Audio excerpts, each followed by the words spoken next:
Hello friends, कैसे हैं आप सभी लोग। आज हम क्लास 10 चैप्टर फर्स्ट देखेंगे, रासायनिक अभिक्रियाएं एवं समीकरण। रासायनिक अभिक्रिया की क्या होती हैं। रासायनिक अभिक्रिया जब एक या एक से अधिक पदार्थ आपसी क्रिया करके एक नए पदार्थ का निर्माण करते हैं तो वही घटना जो होती है वही रासायनिक अभिक्रिया कहलाती है। ठीक है, मतलब एक या एक से अधिक पदार्थ मिल करके एक नए पदार्थ का निर्माण कर लिए तो वही हमारी हो गई रासायनिक अभिक्रिया। अब रासायनिक अभिक्रिया देखते हैं। H2 प्लस O2 हाइड्रोजन और ऑक्सीजन मिलकर के जल का निर्माण किए H2O। ठीक है, यही हो गई हमारी पूरी। इस क्रिया को हम क्या करेंगे, क्या कहेंगे, रासायनिक अभिक्रिया। नोट देख लेते हैं यहाँ पे। नोट, किसी भी रासायनिक अभिक्रिया को हम भौतिक विधि द्वारा उलट नहीं किया जा सकता। ठीक है, मतलब कोई भी भौतिक विधियों द्वारा उलट नहीं किया जा सकता का क्या मतलब है कि मतलब हम जो एक बार बना लिए उसको हम भौतिक विधि द्वारा नहीं वापस प्राप्त कर सकते हैं। कैसे, आगे देखते हैं, अभी पता चल जाएगा भौतिक विधि कौन कौन सी होती हैं। ठीक है, फिर यहाँ पे देखेंगे अभिकारक। अभिकारक क्या होते हैं। अभिकारक हमारे होते हैं रासायनिक अभिक्रिया में भाग लेने वाले पदार्थों को हम अभिकारक कहते हैं। ठीक है, रासायनिक अभिक्रिया में भाग लेने वाले पदार्थ कौन कौन से हैं। जैसे ये हमारी पूरी रासायनिक अभिक्रिया हुई, अभी हमने ऊपर पढ़ा, पूरी रासायनिक अभिक्रिया हुई, इसमें हम भाग लेने वाले, जो भाग ले रहे हैं पदार्थ, हाइड्रोजन और ऑक्सीजन, यही होंगे हमारे अभिकारक। मैंने लिखा भी है, देखिए। ठीक है, इसे तीर के बाईं ओर लिखा जाता है, मतलब ये तीर है, तीर के बाईं ओर लिखा जाता है। ठीक है, बाईं ओर लिखा जाता है। फिर दो या दो से अधिक अभिकारकों के बीच में हम धन चिन्ह लिखा जाता है। मतलब दो, ये दो अभिकारक हैं, जैसे इन दोनों के बीच में, हाइड्रोजन और ऑक्सीजन के बीच में धन चिन्ह लगा है। ठीक है, ऐसे ही एक और होता, एक और लगा देते, एक और होता, जितने होते उतने हम लगाते धन चिन्ह। ठीक है, फिर उत्पाद क्या होते हैं। उत्पाद ऐसे पदार्थ जो रासायनिक अभिक्रिया में भाग लेने वाले अभिकारकों द्वारा जिनका निर्माण होता है उन्हें हम उत्पाद कहते हैं।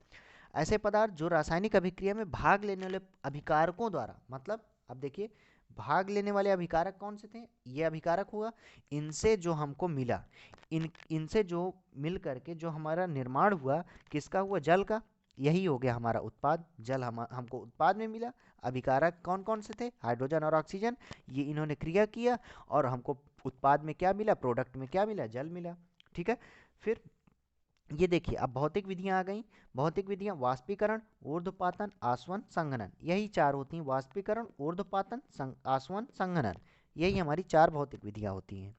फिर रासायनिक अभिक्रिया के दौरान, रासायनिक अभिक्रिया के दौरान हमको कुछ परिवर्तन देखने को मिलते हैं। कौन कौन से परिवर्तन हैं। अवस्था में परिवर्तन, अवस्था में परिवर्तन। अवस्था में परिवर्तन कैसे होता है, हाइड्रोजन और ऑक्सीजन, हाइड्रोजन और ऑक्सीजन मिलकर के जल का निर्माण हुआ। हाइड्रोजन गैस है, ऑक्सीजन भी गैस है, और ये जब दोनों मिले तो एक जल का निर्माण किए, अर्थात लिक्विड हो गया। हाँ, तो यही हो गया हमारा अवस्था में परिवर्तन। रंग में परिवर्तन इसी तरह होता है। गैस का उत्सर्जन, गैस का उत्सर्जन कैसे हुआ, देखिए, सोडियम और जल, सोडियम Na, जल, सोडियम और जल H2O, हाइड्रोजन और ऑक्सीजन, सोडियम और जल मिलकर के NaOH बने, और साथ में क्या किया, हाइड्रोजन गैस भी निकाली, सोडियम हाइड्रोक्साइड बना, और साथ में गैस भी निकाली, हाइड्रोजन गैस। तो ये गैस का उत्सर्जन एवं निष्कासन हो गया। तापमान में परिवर्तन, अब तापमान में परिवर्तन का क्या मतलब हुआ, बिना बुझा हुआ चूना लेंगे, कैल्शियम ऑक्साइड, बिना बुझा हुआ चूना लिया, उसमें हम क्या किया, हमने जल मिला दिया। ठीक है, हाइड्रोजन और ऑक्सीजन, ठीक है, H2O। फिर क्या हुआ, कैल्शियम ऑक्साइड में हम जब जल मिलाए तो हमको क्या मिला, कैल्शियम हाइड्रोक्साइड मिल गया।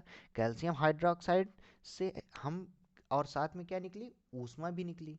कैल्शियम हाइड्रोक्साइड के साथ साथ क्या मिला, कैल्शियम हाइड्रोक्साइड, बुझा हुआ चूना, यहाँ पे बिना बुझा हुआ चूना था, पानी मिलाया, बुझा हुआ चूना हो गया, और उसके साथ में क्या निकली, हमको ऊष्मा भी निकली, ऊष्मा भी प्राप्त हुई।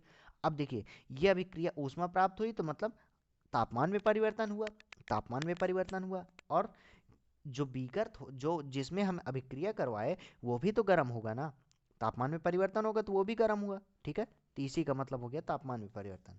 आगे देखते हैं। तो बच्चों हम देखेंगे आगे हमारे दैनिक जीवन में होने वाली अभिक्रियाएं।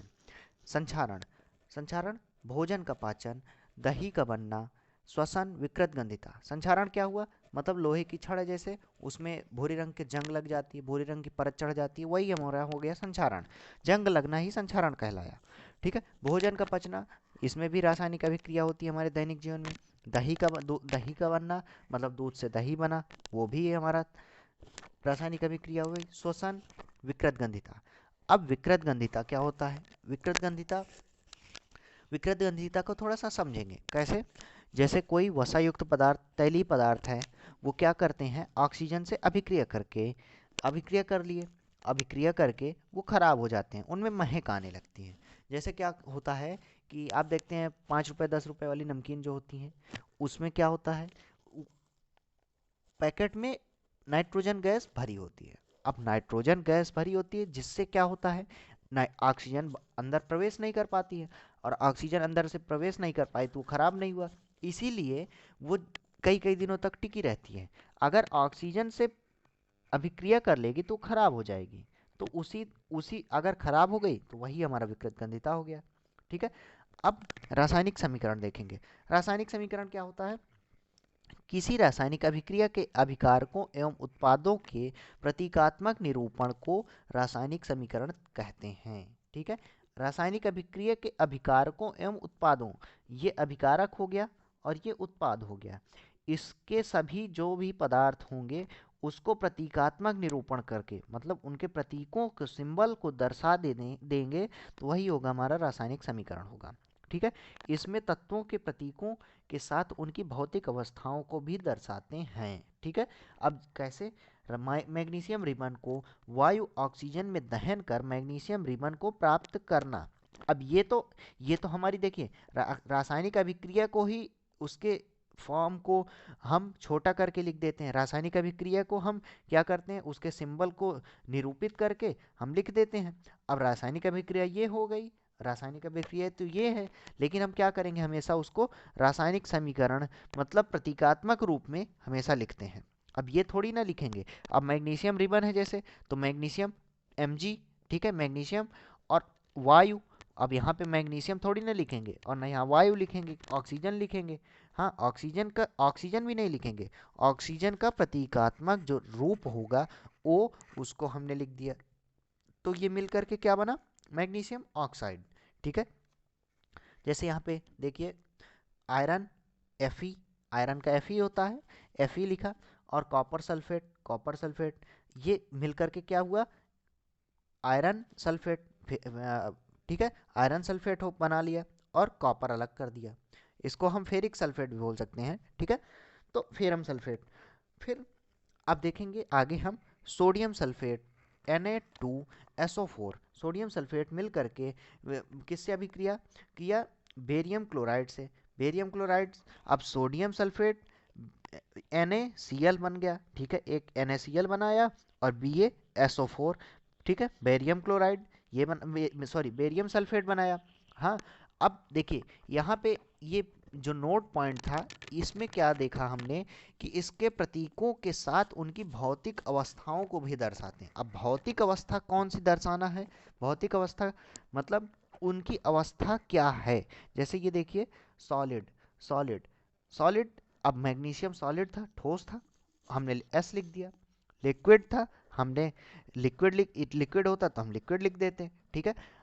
ऑक्सीजन गैस थी, हमने गैस लिख दिया। सॉलिड को किससे दर्शाते हैं, S से, लिक्विड को L से, गैस को G से, या तो हम क्या करते हैं, गैस को हम एरो भी ऐसे बना देते हैं। ठीक। फिर एक्वस, एक्वस जलीय विलयन, ठीक है, एक्वस को हम AQ भी लिख देते हैं, जलीय विलयन होता है ये। ठीक है। तो आई होप वीडियो समझ में आया होगा, अगर नहीं समझ में आए तो आप कमेंट करिए, मैं उसका रिस्पांस जरूर दूंगा। ठीक है। Okay, bye bye. अगले वीडियो में हम अगला पार्ट देखेंगे। डेली आपको 1-2 वीडियो प्रोवाइड करता जाऊंगा मैं, और जल्द से जल्द पूरी साइंस को मैं ख़त्म कर दूंगा क्लास 10। ठीक है। Okay, bye bye.